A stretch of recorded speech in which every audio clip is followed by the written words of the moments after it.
How is that journey? Like, what does that journey look like? What does a day in the life look like? A percentage of warmth and fulfillment. You're like, all right, yeah, that's all right.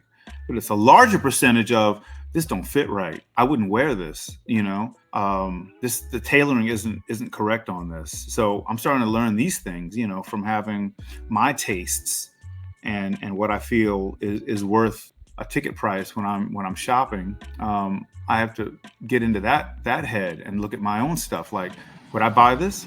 If I saw this on a rack, you know, would I take this to the counter? Mm-hmm. And I couldn't answer yes. So there was more work to be done. So I guess to answer your question, just when you think you've gotten to the mountaintop, in a sense, that mountaintop is really just the bottom of the next mountain. Mm. So start your climb again. Wow. And the climb never stops. It's like Wow. there's no plateau called success.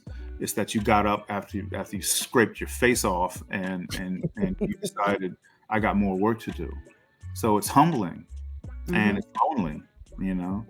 And some of your cheerleaders, your friends, your family, they may or may not understand. And sometimes you don't even want to share the story. You Oh, just want to keep moving. You a know. lot of the time you don't want to share the story, and I don't know many entrepreneurs that do want to share the story because it's not pleasant, you know, and sometimes often wonder why we as entrepreneurs even continue. It it's kind of just easier to go work for someone else. Hello, hello. Thank you everyone for joining us today.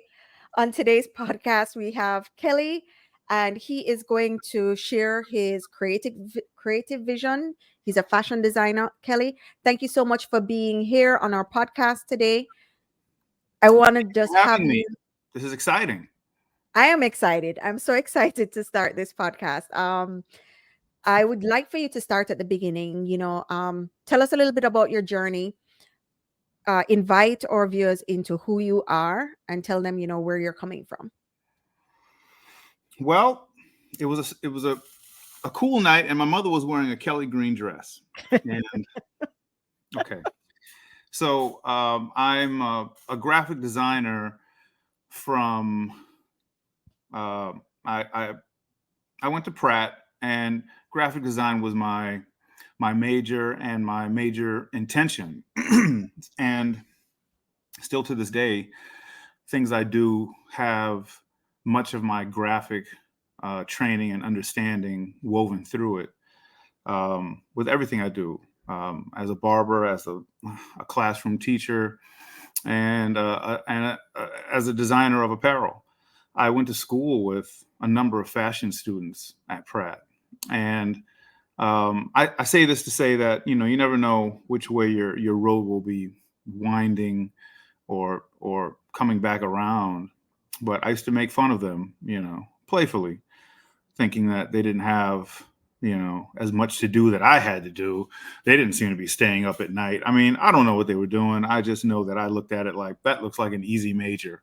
I had no idea. So it's the irony is striking in that you know folks I used to make fun of without an understanding. Now I'm cramming to understand. Um, as a designer who doesn't sew. So that being said, I'm relearning everything. Stuff I had learned in the '90s doing apparel. Things are different now, Mhm. um, and intentions are different now. So my mission is to produce, my cut and sew garments to be sustainable and circular, and at the very least, vintage. Um, I still have to produce basics, to try and pay bills. Basics being sweatshirts, t-shirts, things that are still being produced. But of my larger ticket items, I take old garments, disassemble them, and reassemble them as different garments, as new things. So I create new luxury from discarded fabrics and garments and various items. This doesn't. It's not limited to garments as much as If it fits, not fits isn't even a good word, because I like to take things that don't fit, that wouldn't necessarily work together. I'll take a yoga mat and we'll find a way to work that into a jacket. Tote bags. I turn tote bags into hoods and sleeves, and you know, and it's no small feat to try and get these things done. Not because I don't sew, but because people look at these projects when you bring them to them, and they're like, "We don't want to work on this." Right. It's not traditional fashion practice. The stuff that I'm doing, and it ends up being small run.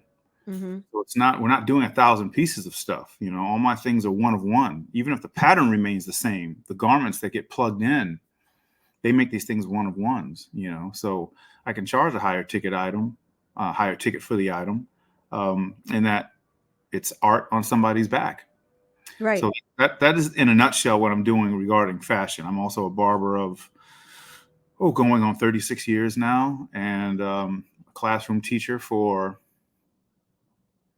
going on 24 years. Wow. So I do these things because they stimulate me, but I'm also by habit a person to pile a few things onto the plate, because I never want to go back to, never want to go back to poverty. Let's just call it what it is. You know, Right. I stay hustling so that, I have something coming in case something runs dry. I half envy people who have one gig and it pays really well, but I'm also stimulated by doing more than one thing, because I don't know that I could just do a job, go home, and be regular. I'd be So shaking my leg, like doing but let something. me let me ask you that though.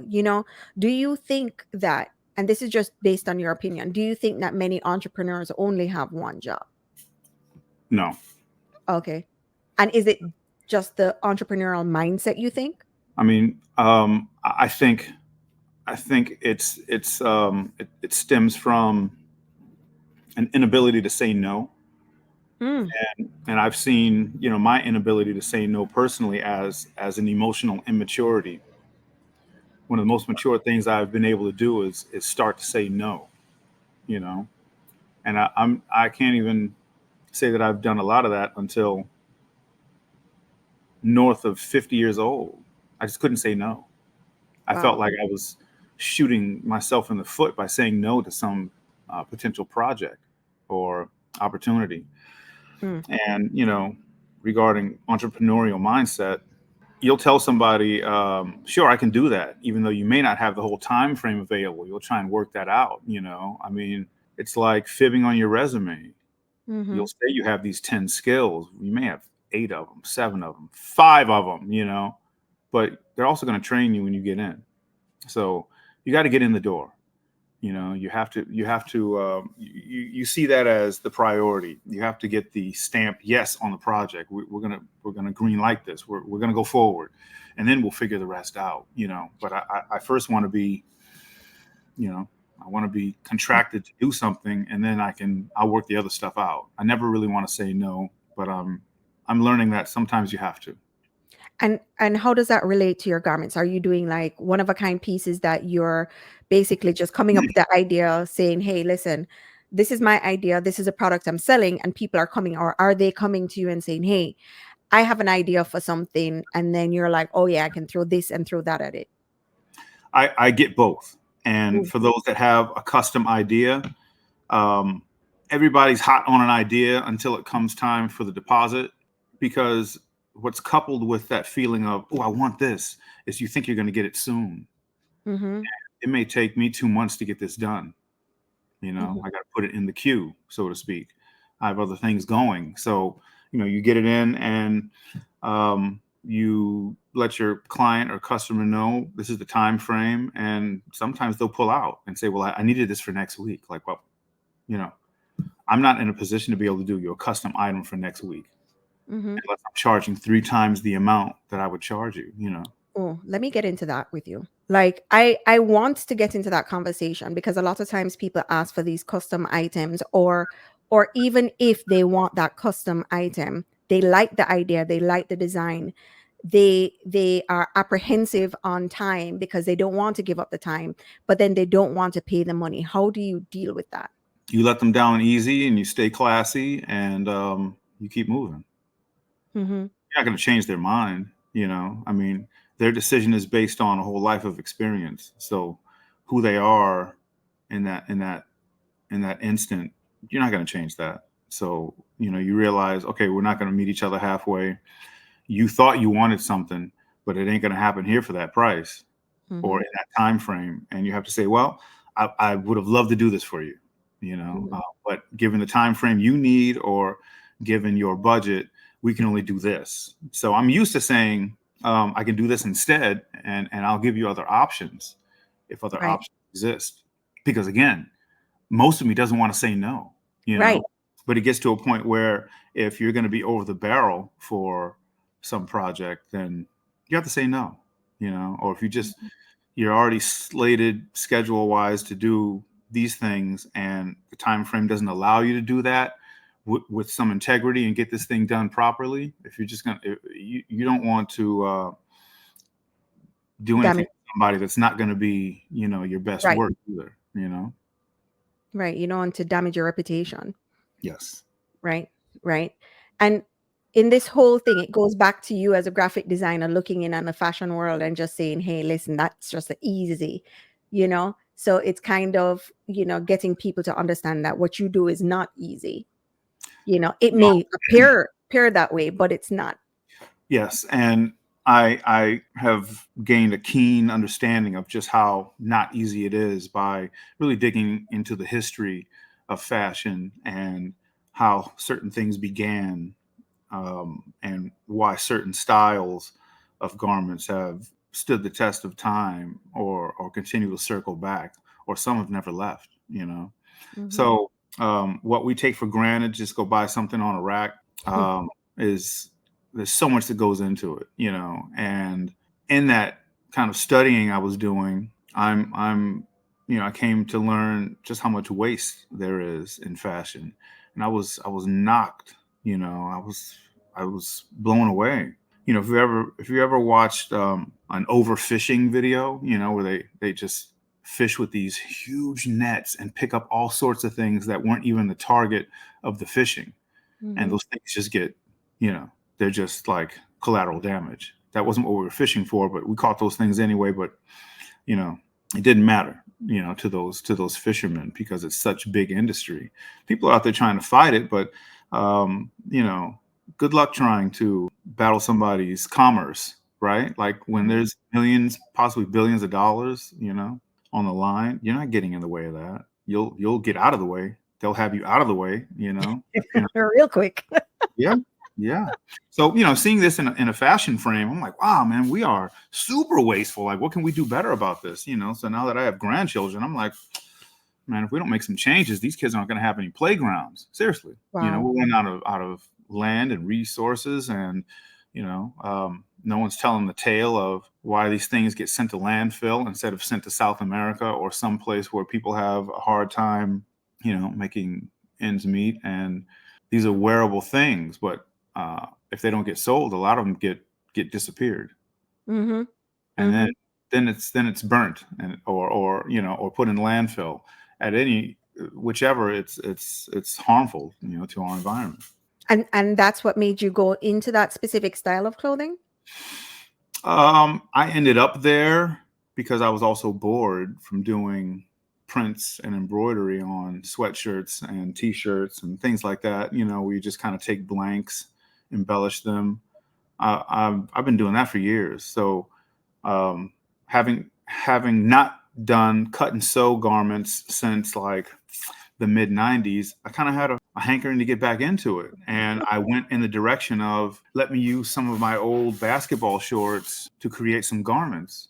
So my intention was to use these basketball shorts and create trucker jackets, like a denim jacket, most notably the Levi's jacket. I was going to copy that pattern and plug in some of these vintage basketball short athletic mesh fabrics, and I realized it wasn't going to work. There's a certain stiffness that a trucker jacket has, and that's why it sits the way it sits on your body. It wasn't going to do that with those fabrics. It was going to hang like a windbreaker. So those Hmm. panels that you are so used to seeing on a trucker jacket, it wouldn't fall the same way. So I boarded that mission, and then I got nervous. I'm like, well, what do I do now?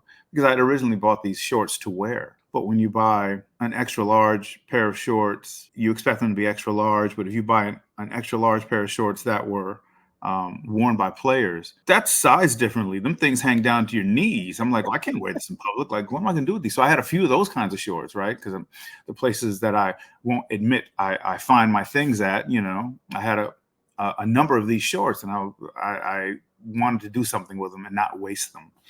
So that's where that concept came from. And I decided to do, instead of the trucker jacket, we made Ivy items, which is more commonly known as Preppy. So I did polo shirts, and I did sport coats, and tennis sweaters, and like V-neck cardigans, and things like that from those athletic meshes.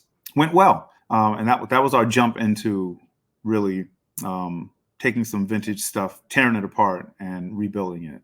And that was fun, very fun. It was vibrant, and folks hadn't seen it before. I'm not reinventing the wheel, but I'm hopefully doing some stuff that you don't see every day. Awesome. Awesome. And how is that journey? Like, what does that journey look like? What does a day in the life look like? A percentage of warmth and fulfillment. You're like, all right, yeah, that's all right. But it's a larger percentage of, this don't fit right. I wouldn't wear this, the tailoring isn't correct on this. So I'm starting to learn these things, from having my tastes and what I feel is worth a ticket price when I'm shopping. I have to get into that head and look at my own stuff. Like, would I buy this? If I saw this on a rack, would I take this to the counter? Mm-hmm. And I couldn't answer yes. So there was more work to be done.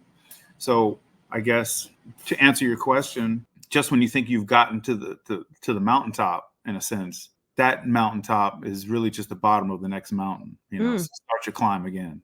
Wow. The climb never stops. It's like Wow. there's no plateau called success. It's that you got up after you scraped your face off and you decided, I got more work to do. So it's humbling, and it's lonely, and some of your cheerleaders, your friends, your family, they may or may not understand. And sometimes you don't even want to share the story. You just want to keep moving. A lot of the time you don't want to share the story, and I don't know many entrepreneurs that do want to share the story because it's not pleasant, you know and sometimes often wonder why we as entrepreneurs even continue. it mm, it it's kind of just easier to go work for someone else, Yes. you Yes. know To it walk in at whatever time and leave at whatever time. There's something kind of cool about that. Not everybody wants to do this. It ain't easy on the stomach. It's no. not good for your credit rating. And I tell you, part of the reason you don't want to tell the story to folks, because they care about you, they love you, and Mhm. the worst part about it is they want to give you advice. Mm. And there's nothing more of a throw off than that loving advice, because that ain't your story. That's their story. That's their filter, and that's their understanding, and they love you to pieces, as my grandmother would say. But they're going to steer you into something safe. You ain't get into this to be safe. You got into this to, to swing for the fence or die trying. Mhm. So I had a conversation with a friend yesterday about maintaining positive attitude throughout the day. It's hard when you're crossing the street and someone honked at you, made you do that dance, and you're not thinking positive right then. You're thinking like, man, you want to flip him off and then just get out the street. And then someone texted you and you're late for this thing. And how do you stay positive with all those things going on? How do you do that? So if I was sitting on, at the monastery and I could just be positive all day, then I could probably actualize some more things, because I know when I'm in positive state of mind, Vibration. my vibe is such, Yep. doors open. I get calls, people in the street just see you a different way. Like when you walk in, the energy you bring into a room, it will be reciprocated. So you walk in on some kind of Like, mopey, kind of mhm. not up, if anything glass half empty or lower, the room will give it back to you too. Mhm. But you walk Mhm. in this is my room, or this is my day, whatever it is. you'll get that energy back. And I'm reminded of that every time I consciously say, walk in and smile, please. I have to have this conversation with myself because I have a resting grimace face, you know. It's something maybe I've developed. I'm told it runs in the family. Whatever the case, it throws people off. So if I walk in like this, they give it back to me. Mm-hmm. This dude, you know. Mm-hmm. We're only And human. I mean, we're you're not Amazon. Come on now. How do you find competition in your space, and how are you handling it? I don't have any competition. Oh, okay. Not let me rephrase that. So, not competition in terms of what you do specifically, but competition in terms of fashion and the price range of fashion and where we're getting our garments from locally. I really can't compare to any of that stuff. You know, everybody has a different program, and your program differs according to the amount of units you're producing, Mm-hmm. according to the amount of units you've designed, the styles you've designed, and it changes according to your method of production. Maybe you're doing a couple pieces a week. Maybe you're sewing them yourself. Or in my case, I designed some samples. I'll put them on the runway. I'll wear a few here and there, and then I'll produce them. You know, I'll produce them not even in lane with a particular season. I'll produce hoping to just, you know, sell this small amount of units. I'm at a point now where per style, I'm really only I'm producing 50 or less of each item because Oh wow. there's no reason to be producing more. I don't have that many customers for these Mm-hmm. types of items. Mm-hmm. They're harder to sell because you don't wear them every day. So if I'm selling a hooded pullover for anywhere from $650 to $850, many people are going to be like, why would I pay for that? Some folks who understand value see that, oh, I can wear this forever, or as long as the garment will last. And I also offer free repair for each one of those items for life, you Mm-hmm. know, cut and sew one of ones. So I'm trying to add value to your life. You know, this is not only a durable garment that can last for years, but it's a style that probably won't change much. You know, that's a mark of good design, I believe. Lines or silhouettes that aren't so tapered or so wide. You know, they're not so extreme in the style that you're wearing it at the beginning of a trend or the end of a trend or trying to get into the trend. I'm not really about the trends as much as really good standard um, sizing. You know, that Mm-hmm. works with your style. You can't design for everybody. You Ah, know, you that's for first sure. design for yourself.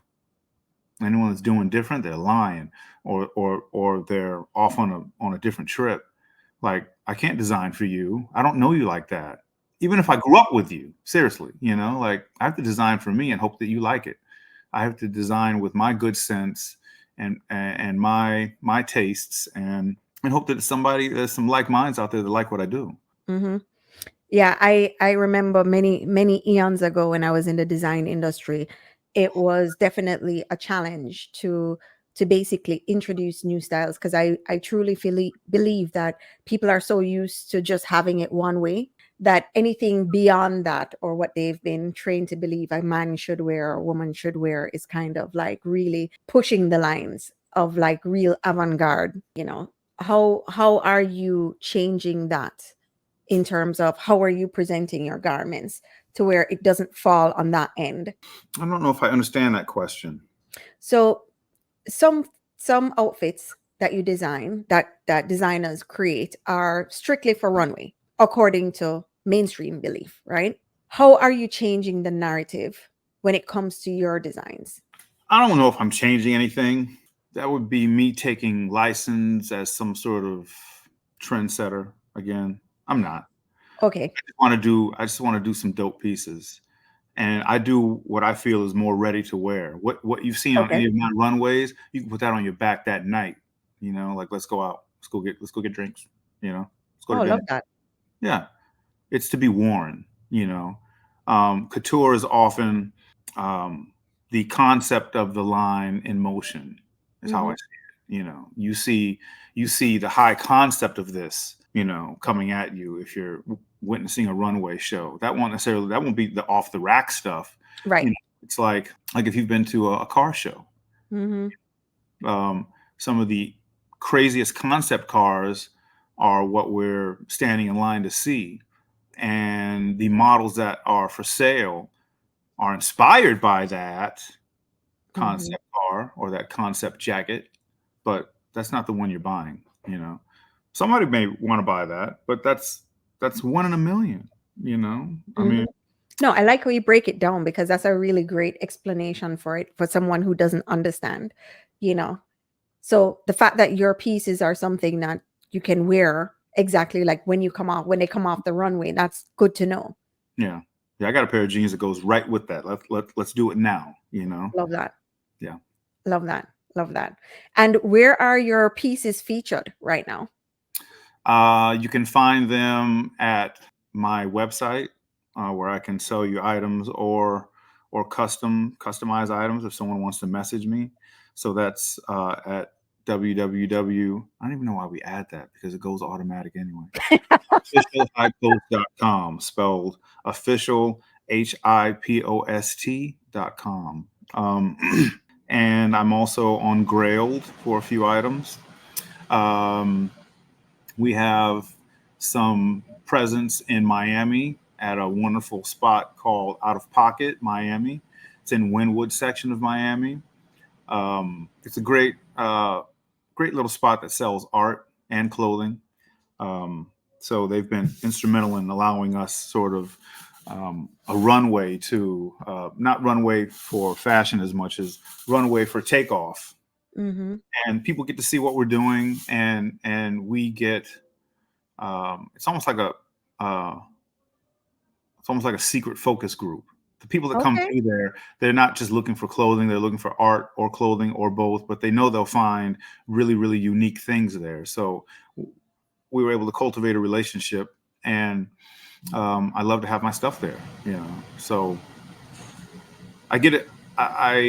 I benefit from the reaction people give the pieces, Mm-hmm. and you know I don't have a whole boardroom full of folks making decisions. Don't want it. I don't want to be on a big ship. I'm on a speedboat. Like we can turn this joint, switch directions. You're on a huge cargo ship. It takes a minute to turn that, right? So Mm-hmm. I can make a different decision and pivot pretty immediately, depending on reactions I'm getting from an audience regarding a collection or a couple of pieces. And what's your long-term goal? Long-term goal is to have what I call the trifecta. I want to be able to sell, excuse me, continue to sell on the website.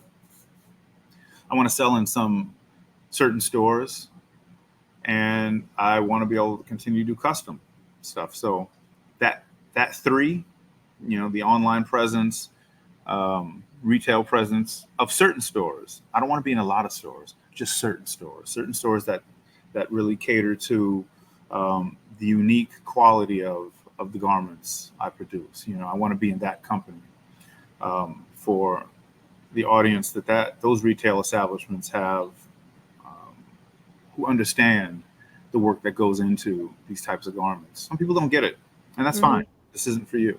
Right. And on the front of business as a whole, what size team are you looking to curate in the next couple of years, or do you just want to keep it where it's at? You say what size team? Right. So like just building out your organization, looking into the future, like what does that look like for you? Funny you mentioned this team thing. So as a barber, I have some clients that have teams, right? And I'm just like, what's that like? Like I want a team. I want some folks to back me up. Um, so I actively started trying to compile a team. Oh, Man, that is so difficult. I started with I just need an assistant. I need an assistant, someone to um, help me help myself. You have to deeply know what it is you want to do and where you want to go, and then you can start helping people, or asking rather people to um, play certain roles in that progress. I started trying to build a team maybe 2.5, 3 years ago, with no success.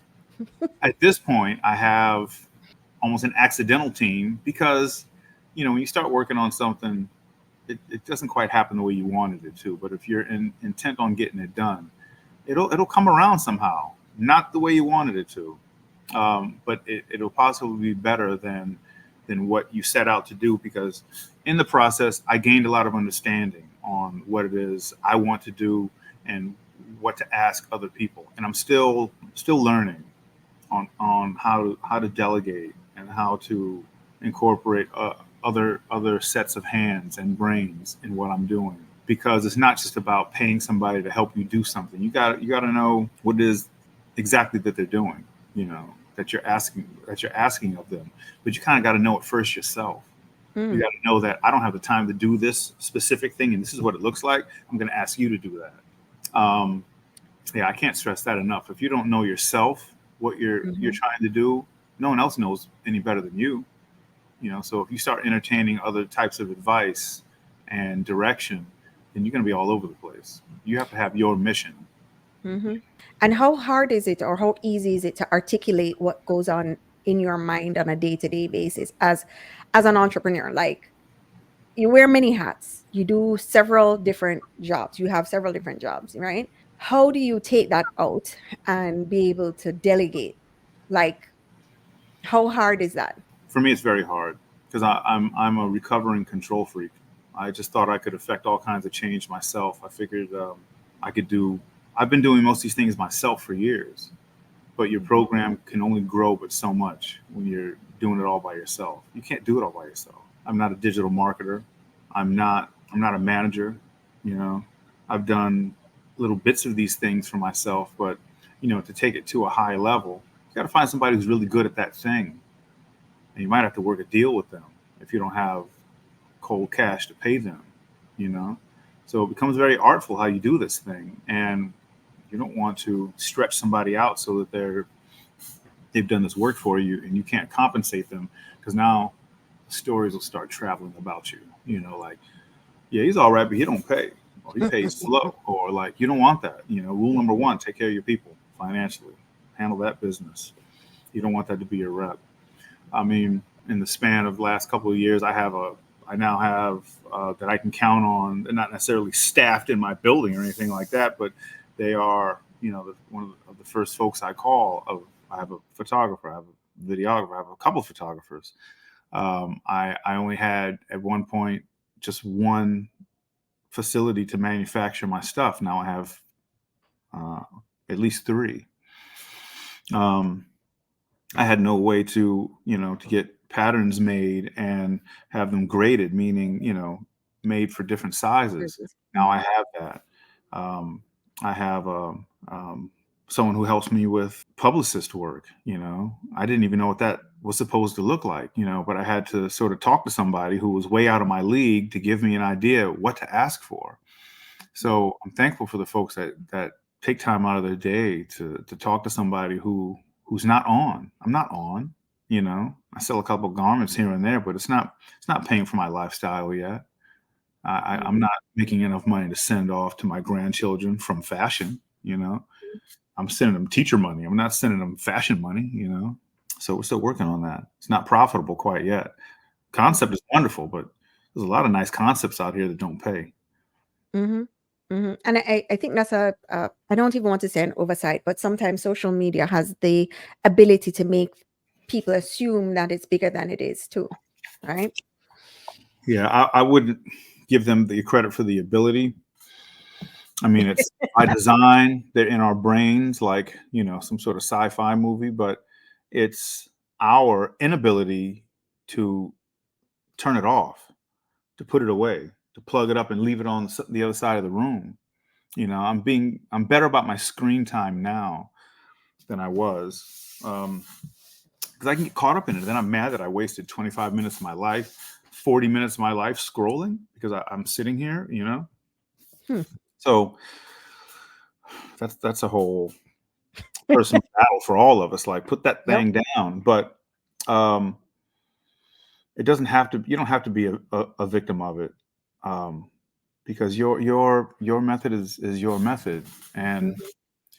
some people spend so much, and these are some of my clients, as they're sitting in the chair, they're doing some of the social media stuff, returning messages, posting stuff, whatever they have to do, because there's almost at least a loose structure for you to remain perceivably relevant, right? Yeah, That they you see your posts from time to time, if you're not like shadow banned like I am, because I don't even see anybody that I used to see. Like, I don't know what they're doing to me, but I'm just out here using Instagram for the free tool that it is. But it doesn't, I don't know, there's a lot of benefit. I just want to let folks know I'm still alive. Mhm. Mhm. Mhm. But that's the thing, right? When you're in the industry or you're working, you have to actually be present on social media and try to be everywhere all at once doing all these things. And hence the team, Yeah, right? right. Or so you feel. And Or I've come to the realization that I don't necessarily have to be everywhere, and I don't have to be seen by everybody. I need to be seen by the right people. at the So right time. at the right time. So I've been more focusing my efforts on that. And you asked me something some minutes ago, and is regarding competition. And that's a trigger question for me in a sense, because even in barbering, I don't feel I have any competition. I do what I do. The guy across the street, down the block, he does what he does. So we don't have competition. It's just, you have clients that like to rock with you. I have mine that like to rock with me because of our personality, maybe my timing, maybe my deodorant. I don't know. But what works for me is what works for me. And it's the same with this fashion thing. I can't follow somebody else's blueprint, Mhm. and I won't call them competition because I don't know how they got where they're going. But I have matured enough to say, instead of playing hermit and kind of recluse, I need to be more involved and get to know some of these people, hang out in some of these rooms, maybe make use of some of these connections I have through other people, just to sit and talk with them, pick their brains a little bit. People are more willing to share than sometimes we realize. Mhm. If they have a couple minutes, I'm And going where to did spend that come time from? talking with people about what are you doing, Mhm. or what would you do in this situation. I've been, by habit, more of a I'll just get it done, in the way, when we men, I'm going to be stereotypical. We're driving along and we might be not really knowing where we're going, maybe messed up on those directions, so we start driving faster. Like, why are you driving so fast? Like, because I want to get out of this lostness a little quicker. But that's some dumb man stuff. Like, why don't you stop and figure it out? And I'm driving faster, right? Until I get to a turn off that looks like maybe I should go back or something. So I don't want to be that guy and travel faster ignorantly. I want to Mhm. slow down. Somebody recently told me the fastest way to get there is to move slowly. I had to sit back and think about that one for a minute, you know. And right after that, another very close friend told me, I told him, I got noise. I just need to clear the noise out of my head so I can make some clear decisions. He's like, well, is the noise a million questions? Then answer each one of them. I was like, jeez, man.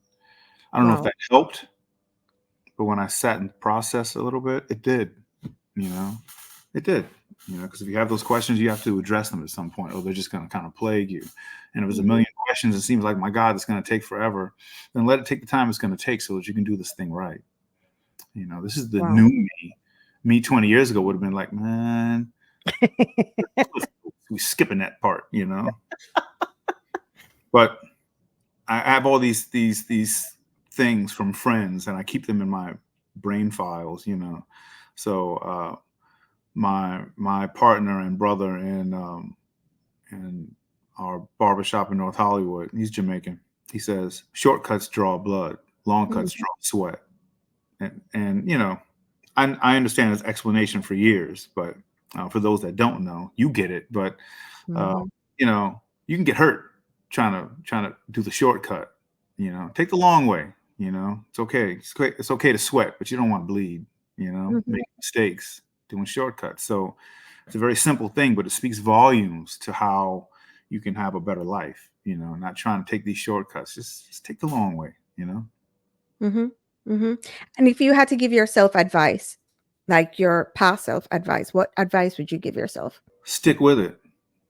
Stick with it. Don't compare yourself, to other programs, other companies, other styles. Do what you do. There's a place for you too. Wow. The younger us, we want to be like that thing we want to be, Hmm. not realizing there's plenty of work to be done on us just being us. You know. Wow. I love that. I love that. And the other day, I was listening to a podcast, and they were talking about uh, an entrepreneur sold his business for 100 million, and at the end of the day, after selling it, he was unhappy because he realized that he had sacrificed so much, given up so much in order to obtain the thing that he thought that he needed to have in order to be happy. And once he got to the destination, he realized that's not what he was actually looking for. So when you said that a while ago, that's what resonated with me, because I'm like, yeah, you're right.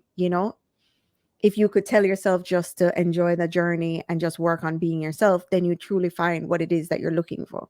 And it Yes, may not be what it is everyone says it should be. it's true. The thing you have your sights set on, I think it changes Hmm. along the way. Um, if you wanted something as shallow as fame or notoriety in the work you do to try and get there, you might realize that's not what I'm really after. Some people are straight after that. You know, Right.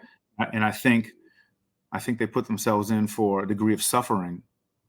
For that fame. I I'm thrown by people that ask you, or it's asked of you either by a person or society or a situation.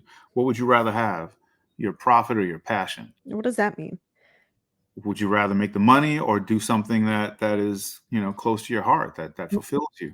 No, I know what that means, but I don't believe that statement, even See, as a question. right, right. So often people, and this is great barbershop talk. Like you get something started. I mean, we got a shop with 8 chairs. So Oh. when we got some folks in there, like you can start something. So you can imagine anything that's hot on the wire for news, it becomes topic of conversation. So you can inject something in. I've been doing this for years, so I can just throw a lob of convo in there and watch it develop, right?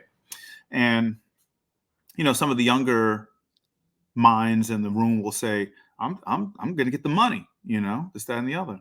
And someone with a little more maybe seasoning will say, I want to be fulfilled, you know. And I love both those answers, so that I can jump in and be like, why do we have to choose?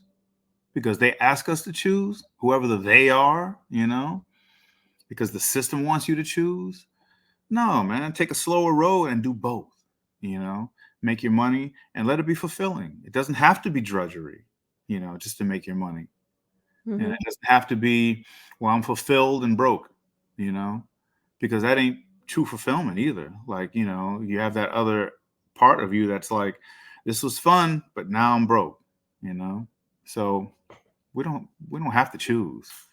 I think we just have to be artful in our decisions and how we, walk this path. Hmm. Hmm. And if there's anything that you'd like to leave behind today for upcoming entrepreneurs or anyone watching this podcast, what would you say to them?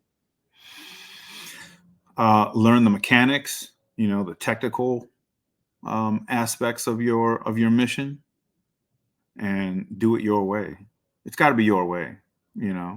Somebody can even put you under the wing and really teach them or teach you like how they did it. But at some point, you're going to have to strike off on your own and do it your way, because even if their blueprint led them to, excuse me, millions of dollars in revenue and all sorts of, just good life perks and all that stuff, that was them.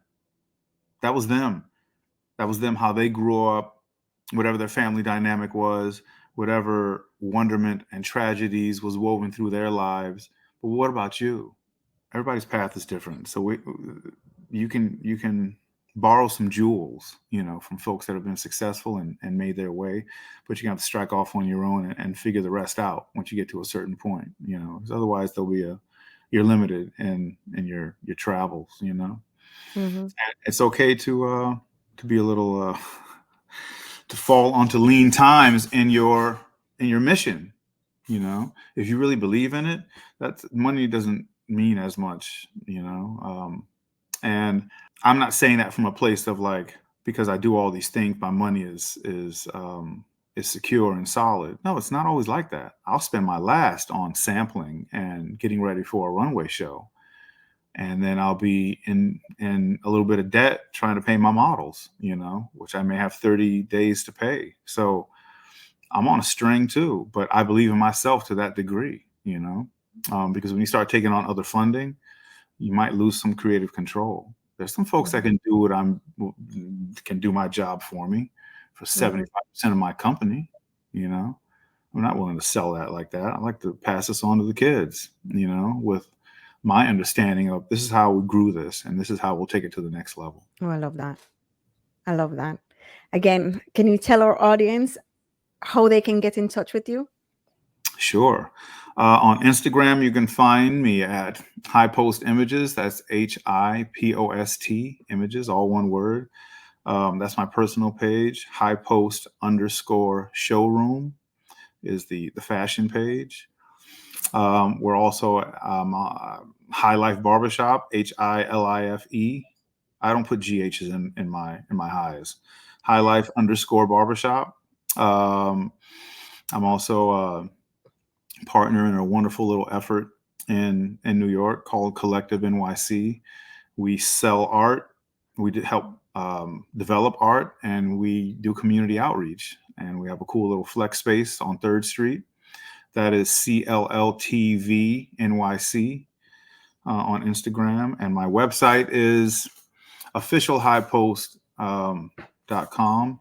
That's, again, official HIPOST.com. Yep. And that's me. Yep. And everyone is going to be linked below. Thank you so much, Kelly, for coming on today. I really appreciate the conversation. And I love the fact that, you should actually be on social more, because your personality is just like fire. And I know this conversation probably never, or it probably only showed a glimpse of your personality, but they need to definitely come check out what you're doing, because you are like a fire starter, for sure. Thank you so much. Thanks again.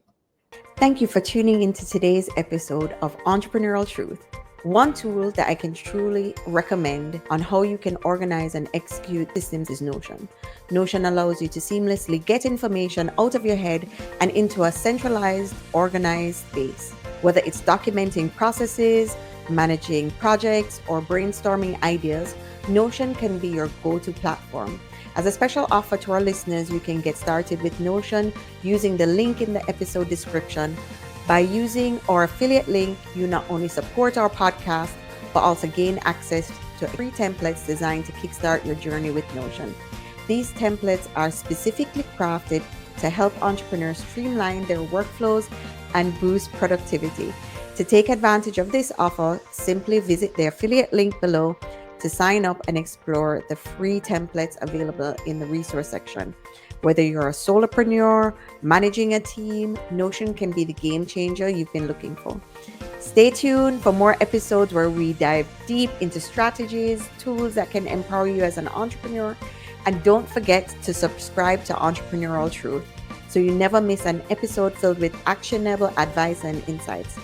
Thank you once again for joining us today. Until next time, keep innovating and scaling your business with purpose. Thanks again.